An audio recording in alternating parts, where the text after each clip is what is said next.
नमस्कार मित्रों, प्रणाम। आज मैं फैजाबाद के सरजमी पे पहुंचा हूं,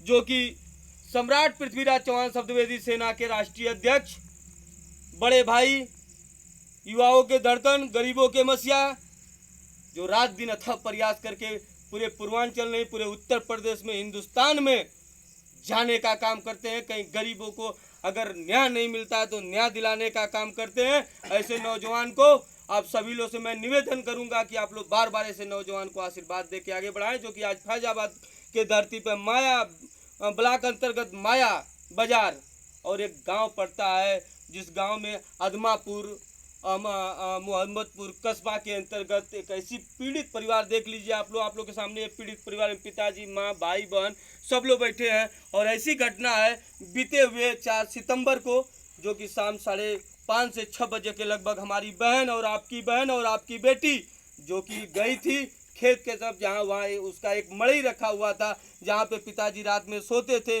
लकड़ी के लिए गई थी। लेकिन कुछ दरिंदों द्वारा इस तरह का बेरहमी से हत्या कर दिया गया, जो कि छुरा भी मारा गया और उसके साथ उसके चेहरे पे तेजाब भी फेंका गया कि वो लाश नहीं समझ में आएगा, पहचान में नहीं आएगी। और मैं आप लोग को सीधे ले चलता हूँ, ज़्यादा कुछ नहीं कहते हुए। भगवान के राम की नगरी में हम लोग आज आए हुए हैं। इससे पीड़ित परिवार को न्याय नहीं मिल रहा है। कुछ थाना द्वारा जो वीडियो बनाया गया था उसको भी डिलीट कर दिया गया है। हम पीड़ित परिवार से मिलेंगे और इनके मुंह से आप लोग खुद सुनिए कि नहीं क्या घटना हुआ, कैसे हुआ, किस प्रॉब्लम से ऐसा सब कुछ घटा है। मैं सीधे माँ के पास ले चलता हूँ, उस माँ से पूछता हूँ। माता जी बताइए कैसे क्या हुआ था।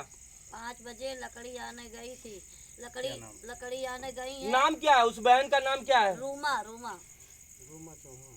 तो फिर लकड़ी लाने गई थी, वहाँ पे क्या हुआ, कैसे आपको पता चला है? लकड़ी आने गई है तो लख लिए ना देखें तो गायब हुई। तो पहले हेरे के बाद थाना पे सूचना किए कि लकड़ी इतनी जून पे आने गई, ना मिली। जब थाना पे आपने सूचना किया तो वहाँ से कुछ आपको मिला कि थाने के लोग आए नहीं आए, क्या हुआ उसमें? थाना लोग पुलिस आए, कहे भोसड़ी अपने गोड़ से चल के गई है, ना बात मानी, मोबाइल ले ली, सब कुछ। फिर आपको हमारी बहन जहाँ मृत पड़ी थी उस आपको कितना देर के बाद, रात में कितने बजे आपको मालूम चला? तो जौन बार 9 बजे।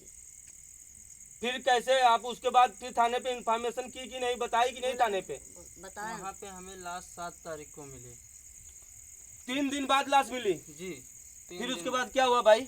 उसके बाद लाश पोस्टमार्टम को चली गई। पुलिस वाले क्या कर रहे थे क्या नहीं, मुझे कोई इन्फॉर्मेशन नहीं दे रहे थे। अरे कोई लेखपाल पुलिस के माध्यम से, सरकार के माध्यम से आपको कोई उसके खिलाफ कुछ सबूत मिला, कोई पकड़ के गया, कौन कौन था, कुछ आपको पता चला? नहीं, कुछ नहीं, सिर्फ एक आदमी, वही खुलासा करने के बाद पता चला, विनोद यादव नाम है उसका। तो उसमें और आगे का प्रक्रिया उसमें क्या हुआ, कुछ थाना के लिए आप, और इसके बाद प्रक्रिया के बाद आप चाह क्या रहे हैं, आपको न्याय मिला कि नहीं? सरकार से आपको क्या गुहार लगाना है? हमें गुहार लगाना, हमें पूरी तरह से इंसाफ चाहिए। तो इंसाफ के लिए आप थाने पे और किसी से मिले थे कि नहीं मिले थे? कोई आला अधिकारी से मिले थे, जैसे एसडीएम से, डीएम से? नहीं भैया जी, किसी से नहीं मिले थे, क्योंकि हम लोग उतना होशियार पढ़े लिखे नहीं हैं। आगे देखिए, ठीक है, अभी सुने हैं पिताजी पे बैठे हैं, इनके भी बातों सुन ले आप, इनकी भी विचार सुनिए, क्योंकि इनकी एक बेटी गई है, घर का चिराग था जो बता रही थी, बेटी रोज पिताजी को पानी पिलाती थी, ऐसी लड़की के साथ इस तरह का घटना हुआ।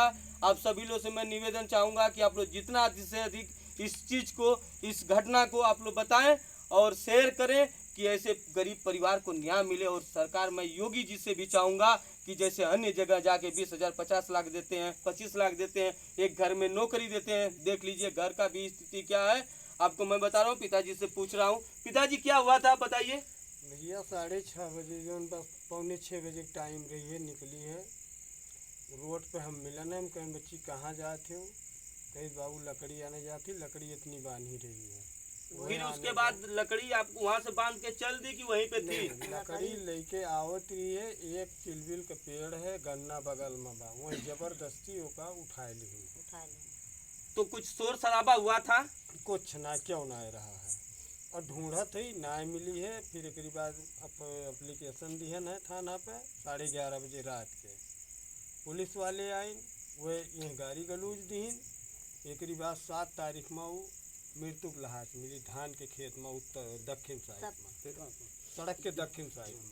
देखिए अभी पिताजी क्या कहे हैं कि वो बहन रूमा चौहान थी जो लकड़ी लेने गई थी, लेकिन उस दिन 11 बजे रात में थाना पे इन्होंने जाके FIR दर्ज कराया। पुलिस आने के बाद भी कुछ नहीं हुआ। अभी माताजी बताइए कि पुलिस आई तो बोल रही थी कि अपने गोर से चल के गई है, लेकिन 3 दिन के बाद, मतलब 4 तारीख का घटना था, 3 दिन के बाद उसकी लाश किसी खेत में मिली। लेकिन मैं जानना चाहता हूं, जो सम्राट पृथ्वीराज चौहान शब्दवेदी सेना के राष्ट्रीय अध्यक्ष हैं और उनके साथ में कुछ हमारे नौजवान भाई भी गाजीपुर से, मऊ से, बलिया से चल के आए हैं, ऐसे नौजवान हैं। मैं चाहूँगा मोती जी कि ऐसे बहन के साथ जो घटना हुआ है, दुर्घटना हुआ है, इसमें आपका विचार कैसे, सरकार से इनको कैसे न्याय मिलेगा, इसको कैसे मुआवजा मिलेगा, इस परिवार को किस तरह से आगे चलने का एक रास्ता मिलेगा?